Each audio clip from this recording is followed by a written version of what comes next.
forget to do it. So Andrew, whenever you're ready, sepsis it up. All right, let's sepsis it up. I'm going to share my screen here.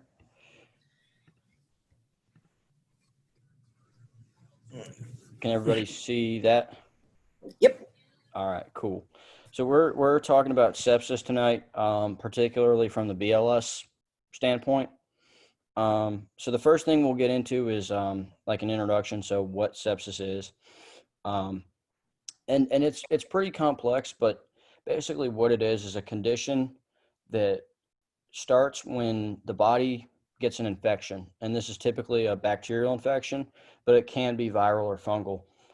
And what happens is the body naturally has certain responses that it does to fight infection, and when these defense responses get kind of over exaggerated, you can develop sepsis. So you have these inflammatory processes that happen naturally, which is a good thing in the body. And part of that includes vasodilation.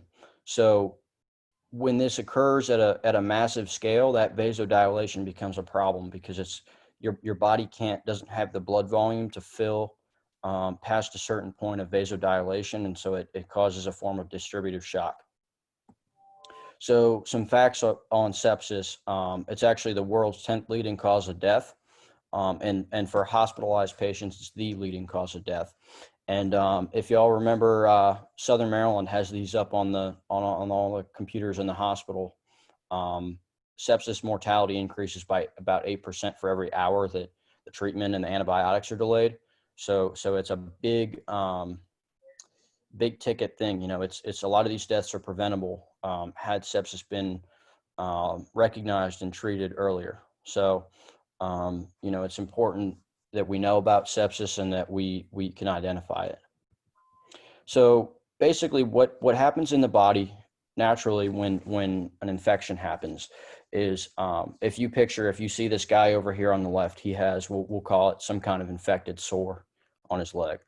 And then this blown up here is the like some of his skin tissue or his body tissue.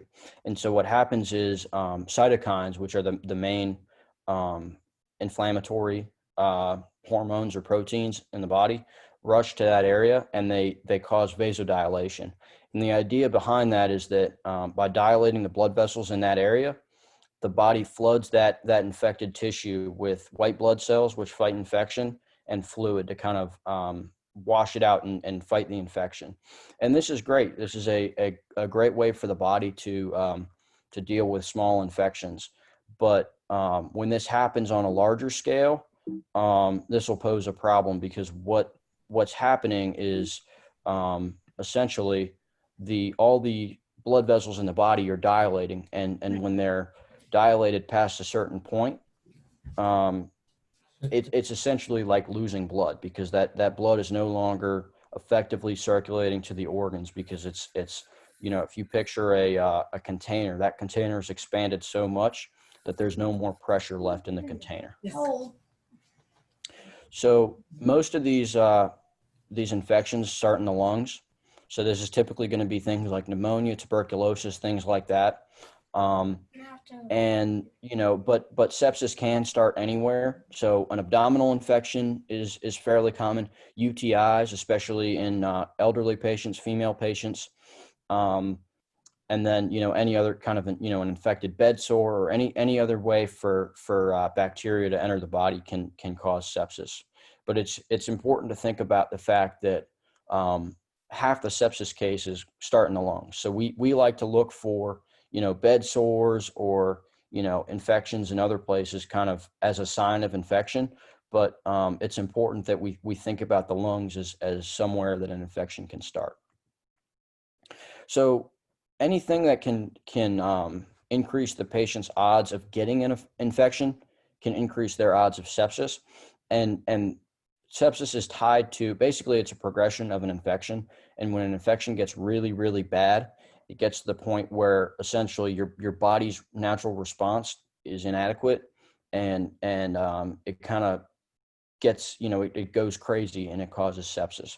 So patients who have, PICC lines or LVADs, organ transplants. Well, actually, organ transplants a little different, but surgeries, bedridden patients, they all are at a higher risk of getting an infection.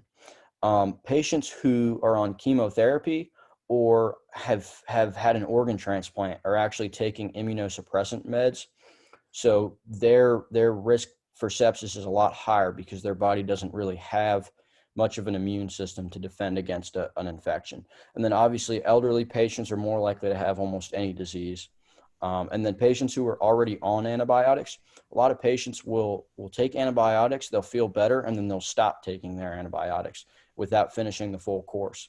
And what happens there is the antibiotics knock down the easy to kill bacteria, but the harder to kill, the more, tough, hardy bacteria are still present in that patient's body, but they're at such a low amount that the patient feels better. So they stop taking their antibiotics, and then a couple of days later they've gone septic because they, that bacteria came back and kind of ran rampant. It's also So important to know with that that when they stop taking that course of antibiotics, or those hardy bacteria that are left over are now usually resistant to the antibiotic they were already on, and that's how we've developed MRSA, VRE, CLABSI infections. The really hard to kill that you have to pull out the big stopper antibiotics for to get rid of, which makes it even worse for that septic patient. right, absolutely. And So how do you feel? Do you think comorbidities affect people's sepsis rate, Andrew? People with diabetes, other underlying conditions, so asthma? yes and no. I mean, their chances of catching an infection are fairly similar, but certainly any kind of, any of these risk factors we talk about for any other disease will certainly increase their chances of having a bad outcome if they do get sepsis, or if they get an infection, their chances of it turning septic are higher. So any of these things, smoking, high blood pressure, diabetes, heart disease, any of these things will certainly cause that patient to have a worse outcome potentially. So, so as we talk about sepsis, it's a response to an infection. So the first thing that you're going to see is that body fighting the infection. So this is just like if somebody, who's not necessarily septic, maybe they're suffering from the flu or, any kind of other infection, they're going to be dehydrated. And then they're going to try to compensate. So you're going to see a fever, which is the body trying to cook off that bacteria or virus, and then you're going to see tachycardia as the body tries to circulate more blood to make up for the dehydration. So these are early signs. So you can certainly see this in a patient who's not even close to being septic. But these will still persist, even into the later stages of sepsis. The one caveat to that is you can have cold sepsis, which is at the later stage when the body can no longer metabolize enough to cause that fever. But typically, most septic patients will be tachycardic unless they're taking blood pressure medicines that artificially slow down their heart rate, and typically they do have a fever.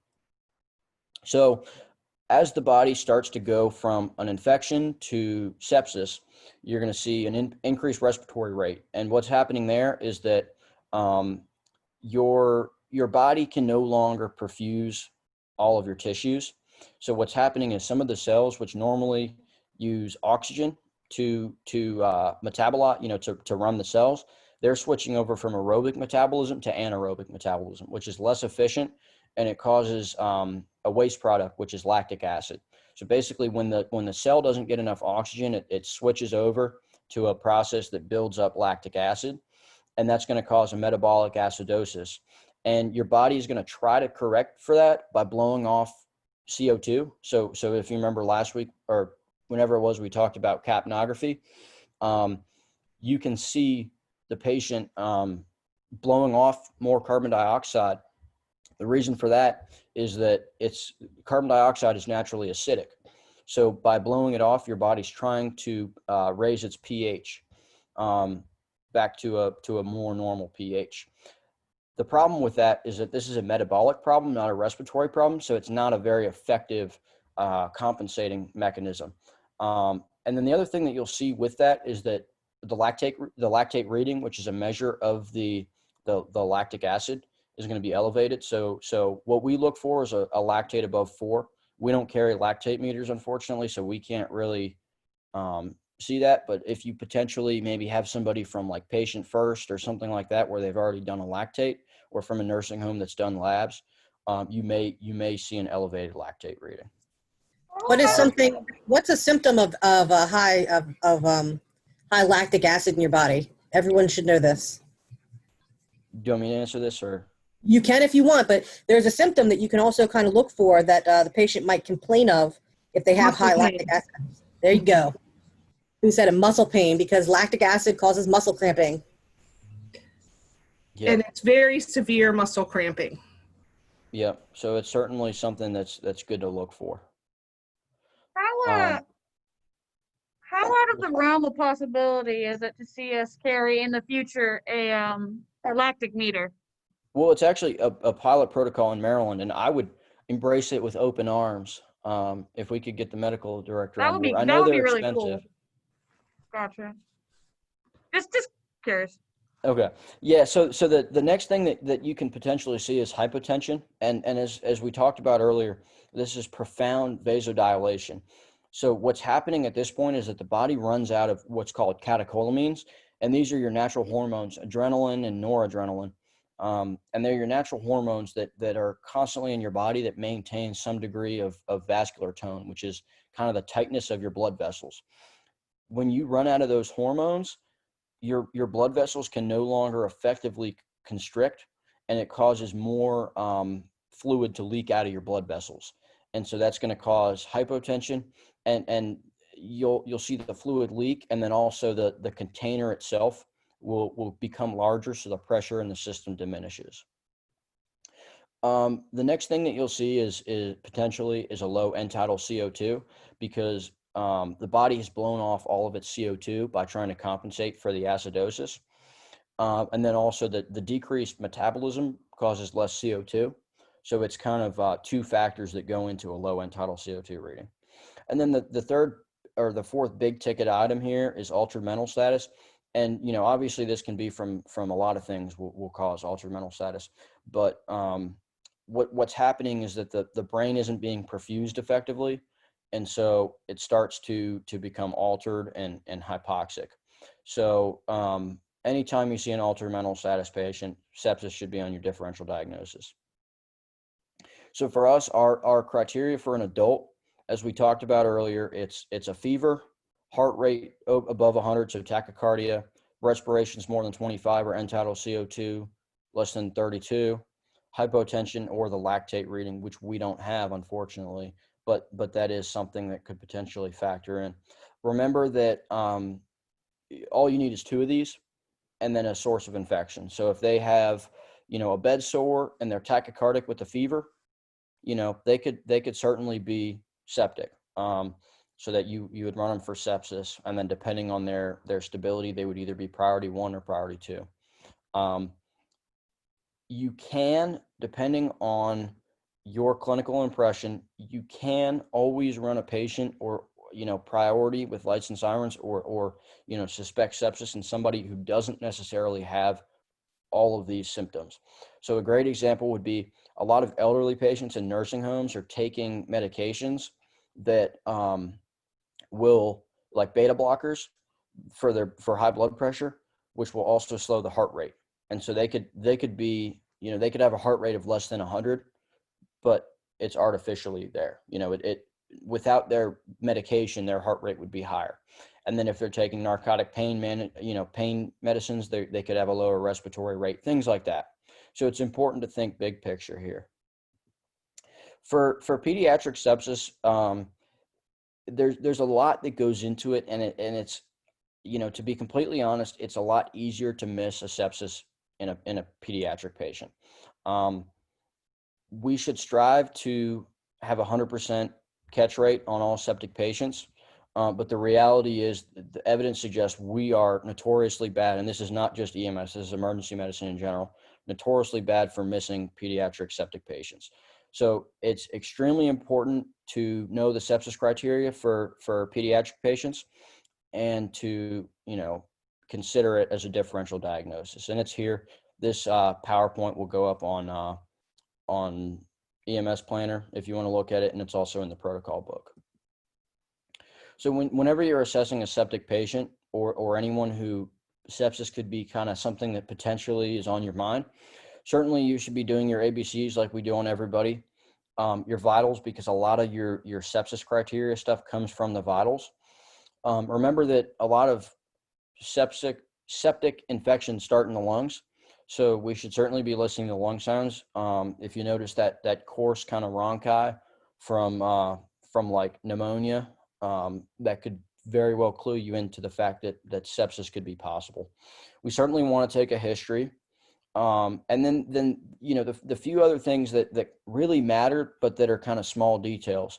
Cap refill and skin condition really matter, because you can learn a lot by looking at the patient's skin as far as how sick they are, and mental status plays into that. We often run people who are have a baseline kind of mental status that's a little bit off. So people with dementia or things like that who aren't quite 100% ANO times 4. So I think it's important for us to consider mental status relative to that patient's baseline, and asking people who know the patient better than we do. And then we're going to want to look at the actual source. So if there's a bed sore, if there's a fistula that or a port that became infected, if they just had surgery in their abdomen and they have a big scar that doesn't look very clean, we want to take a look at that to see kind of how it looks, and that can certainly clue us into seeing how sick somebody is. So as far as our management, obviously we can start with airway.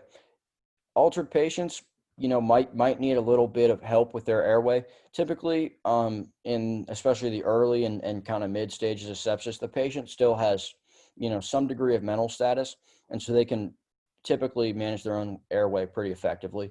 They might need like a little jaw thrust or a little something behind their back to kind of keep their airway open, or possibly an adjunct.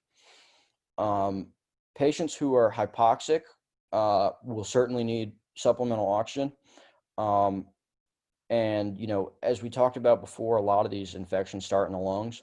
So it's important that we think about that. I can't emphasize that enough.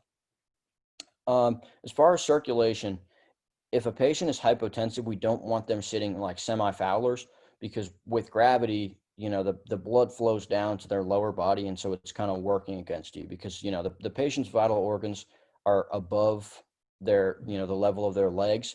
So ideally what you're going to do is you're going to lay them supine and elevate their legs. The one caveat to that is if they do have pulmonary edema or fluid in their lungs, this can cause the patient to become more hypoxic. So you do have to take that into account. As far as transport, that's going to be your next thing that you do after your ABCs. And really what the patient needs is treatment in the hospital with antibiotics and an ICU bed. So after we get the ABCs taken care of, we're not going to delay transport. So we're going to go ahead and run them either priority 1 or 2, depending on their clinical condition, of course.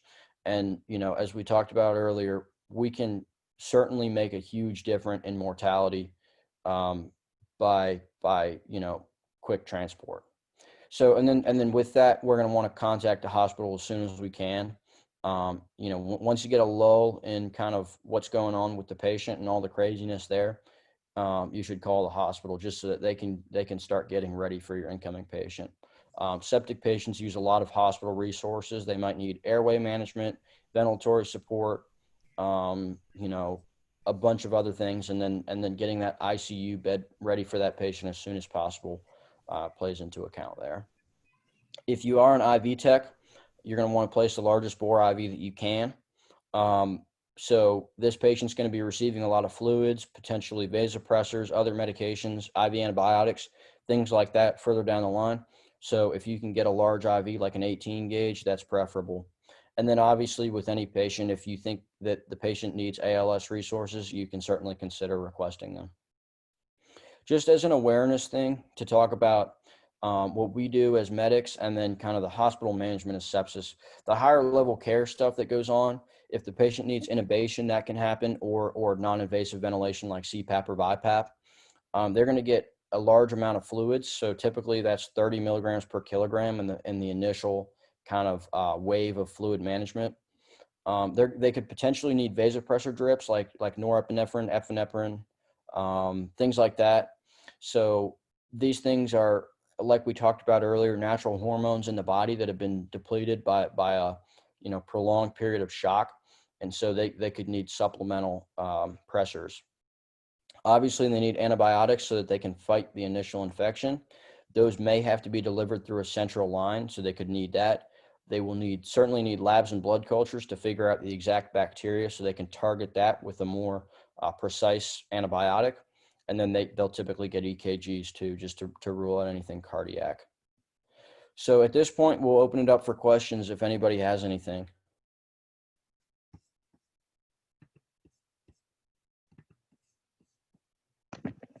Well done, Andrew. Thanks. Yeah, Harry well has a done. question. Good presentation. Can you hear me back here? Yeah. I'll move up. Victoria, get out of the way. Sorry about that. So I've heard a lot of older people say that I don't want to kill my good bacteria with antibiotics. Oh my God. Oh my I hear God. that. I hear that all the time. So, So what's a good response to that? Well, what So- you should say is clearly they have if a physician is prescribing that patient antibiotics, clearly they have an infection. Right. And anytime a doctor gives antibiotics, there's a serious decision that's made based on the pros and cons, because, it's a public health concern to have, antibiotic resistance going on. Right. So they try to be as conservative with giving antibiotics as possible, meaning if a doctor truly felt that patient needed antibiotics for an infection that they have, they absolutely need to be taking those. Right. But I just, so that's everybody has normal flora bacteria on their skin, Right. everywhere. Oh, And nice. when they're prescribed an antibiotic, it's because that normal flora has become invasive and pathogenic. So Right. it could be something that's already on their skin. It could be something that was introduced through a wound or through droplets or anything like that. And like Andrew said, the doctors aren't prescribing antibiotics willy-nilly. They're prescribing it for the specific reason of killing the pathogenic bacteria that is now in their body. And those antibiotics target those. They're not going to kill their normal flora. The only way to kill the normal flora in your body is to wash yourself in Clorox 20 times a day. Okay. I mean, Or that's overuse something hand that- sanitizer. when I hear things that like from that. people all the time, I'm like, really? Yeah, no, it's, Eat You get your probiotics in. know, I get constipated. Like, this is what we hear from older people. I mean, now it is a serious complication if somebody overuses antibiotics. Right. They can develop C. difficile or C. diff, which has killed off the normal bacteria in their intestinal tract, which is insanely hard to fix. It's actually, they use another type of antibiotic to kill off C. diff, or, and you guys may find this gross, I find it insanely intriguing, they do fecal transplants. Right. So they take healthy fecal material and they sterilize it and powder it and put it into little capsules, Right. and you swallow it. Okay. And it replaces the normal bacteria in your stomach to get rid of the C. diff infection. I mean, I think this presentation is excellent, Andrew, because it's something that, as it came to light with the entitled CO2 that, BLS people really need to start paying more attention to, because we see this, and a lot of times, won't be recognized, when the call comes down, it's not really considered, a sepsis. And it's so important for us to recognize it and make sure we alert the hospital as soon as possible when they're bringing a sepsis patient in. So excellent job. Thanks. Yeah, I think it's truly something that is probably missed more often than we'd like to think about. Right. I mean, how many times, we take patients from a nursing home who, we're taking them for some reason and we just, they have dementia. We don't really, do as good as we could as far as an assessment. Maybe they have a mental status change. Maybe they have a fever, but we don't notice it because we don't check a temp because we're not thinking sepsis. Their heart rate's not elevated because they're on blood pressure medicine. And, maybe they're in the early stages where they're still compensating. And, I truly think if we are passionate about sepsis and we think of it as a real big killer, which it is, we can honestly, one EMT or one medic can certainly save multiple lives a year just by keeping a good eye out for sepsis. But I'd also like to point out, so this happened to us quite a few years back, that we went out for a routine call, lift assist. Pretty normal, right? We got in there, and the lady had bed sores that were so bad down to her bone. I mean, you walk in the room, you could smell it. Oh, that's nothing. So the point is that just because you go out for a lift assist doesn't mean that's what you're going to have. Yeah, no. And open wounds like that, bed sores, diabetic foot ulcers, if they're healthy and healing, they're not going to have an odor to them. Anytime you have an odor, you got stuff like Pseudomonas and stuff like that. I worked in wound care doing hyperbarics for a couple years. Bed sores can be killers, and they can go down to bone. I had a patient that I could take a measuring stick and put it in one hip and pull it out the other. Wow. Yeah, and I will say, I don't know if this is, it might be completely anecdotal, but it seems like C. diff has like a pretty distinct odor to it. Yes. And we had a patient one time, we were from a nursing home, moving the patient over, and the patient lost bowel control, and immediately we were hit with that C. diff smell. And at that point, I knew the patient was going to be septic, which it turned out to be true. So it's C. diff is one of the more gnarly ones, but yeah, those infections can happen anywhere. And you have to pay special attention to your diabetic patients, especially if they have neuropathy and they're you think that they might have sepsis. Check their feet, because they often miss wounds on their feet because they can't feel it because of that neuropathy. I had a gentleman come in to the wound care center who said he had a wound on his big toe for about a month. And he was 32 years old, and I smelled him when he hit the waiting room doors. And when I took off the bandage that he had put on a month before, his foot caved in with gangrene. And you could see the septic infection running up his calf. So they don't feel it. They don't know because they have that neuropathy. So check feet. I vomited, by the way, in case you're wondering. Also, asking, like in my case, it was a dental procedure that caused me to go septic. So, and I was misdiagnosed twice in the ER. I wasn't taken by ambulance, but I was misdiagnosed twice. Well, the second time they finally diagnosed it, and that's when I got transferred to GW. So, and at that point, I couldn't even stand. Dave transported me up to GW. Yeah, that's a great point. A lot of septic infections do start in the teeth. There's quite a few, especially in younger, healthier patients that are less likely to get severe pneumonia or things like that. Infected root can quickly turn septic, and teeth do have a surprisingly large, kind of tie-in to systemic circulation. Yeah, your mouth is disgustingly dirty. It doesn't matter how much you brush your teeth. It's a harboring bacteria nightmare. I've actually seen a case where a girl got her tongue pierced and multiple years later ended up having a heart valve transplant because of the bacteria that went through the hole in her tongue down to her heart. Yeah, so that's a question we could, make sure that we ask if we can't find a source of infection. Have you had any recent dental procedures? Yeah, there was I forget who it was, some medical philosopher a long time ago said, if you really talk to your patient, they'll tell you what's wrong.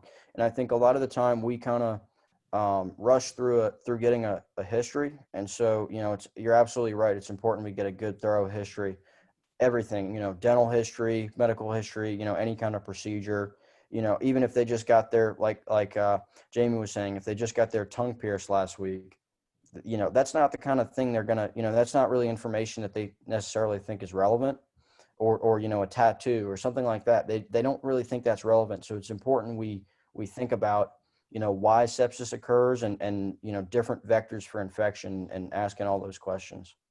Yeah, I'm glad you brought that point, because I know that that's one of my key goals, that, once I get the basic information, I'll just talk to the patient about anything, and you'd be surprised what comes out. And you find out, then you find these different areas, like you said, that, oh yeah, they just had cancer treatment or something like that, but they don't tell you up front. But once you just start a casual conversation.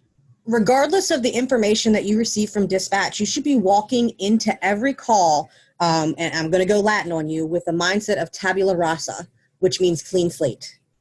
You should walk in there with a clean slate every single time and start building your evidence based off of what you see, what you hear, what you smell, and what you're told.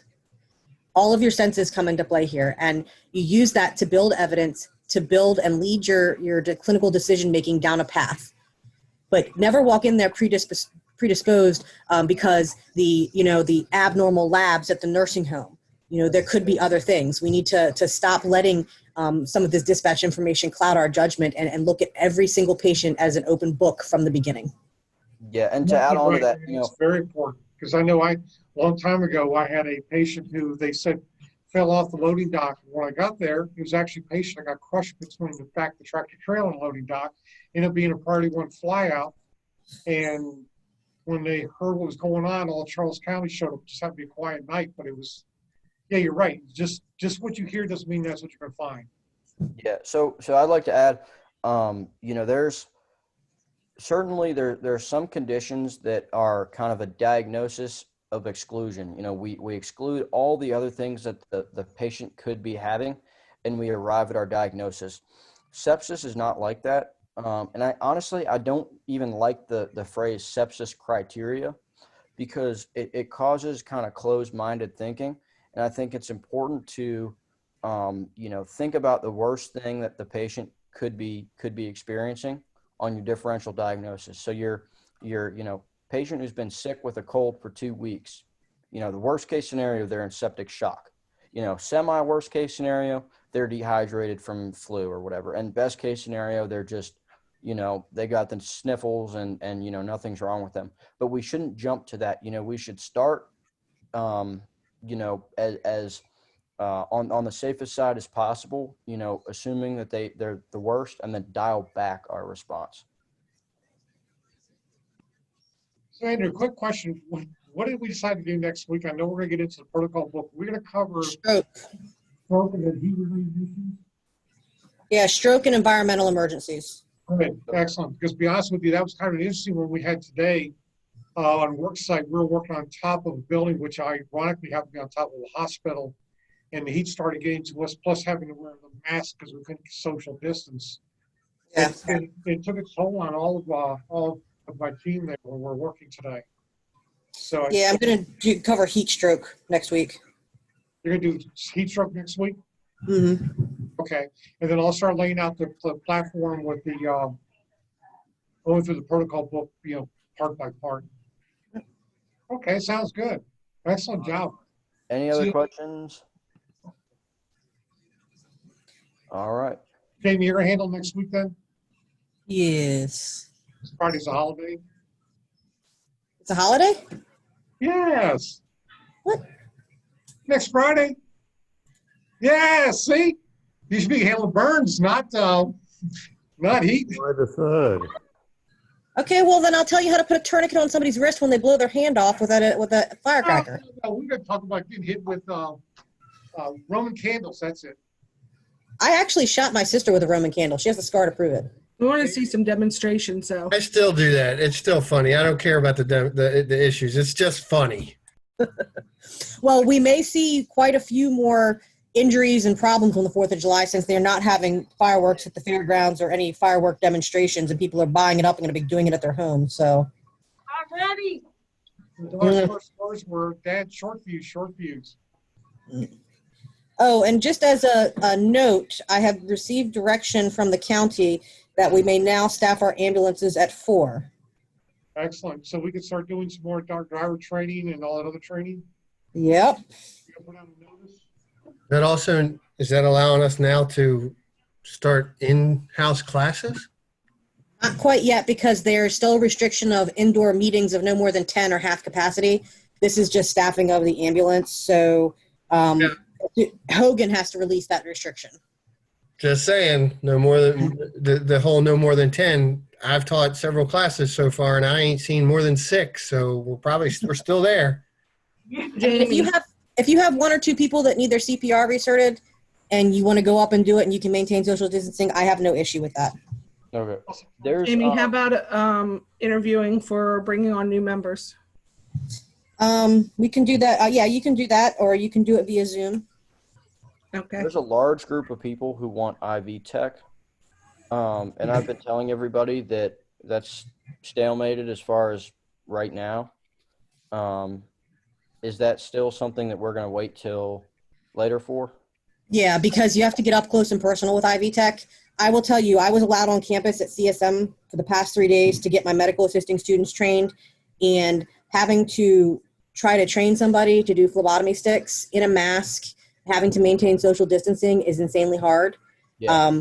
So, let's hold off until we can, figure out a way to be a bit more safe, because I don't want to do Tyvek trying to do an IV Tech class Right, either. That right. would be stupid. So I just have a Especially real request on training or the training room. Training room's a mess. We're trying to get organized since we clear out the closet. And then we just found out tonight that the air conditioner's on its fritz. So Lovely. yeah, like I have at least 2 weeks to get everything put away and get things back in shape. Yeah. Before we bring any people in, please. Sure. And Jamie, we have to go back to spot A for the machine, because when you turn it facing out, the door won't swing properly. So if we put it against the wall, the door will. Okay. However it fits, I don't care. Jamie, I have about 6 people we've had on hold. So I'll get them to fill out their applications and we'll just start their background and everything. All right. Yeah. Are they trained already, or are they non-trained? I believe 2 of them are trained. I think the other 4 are non-trained.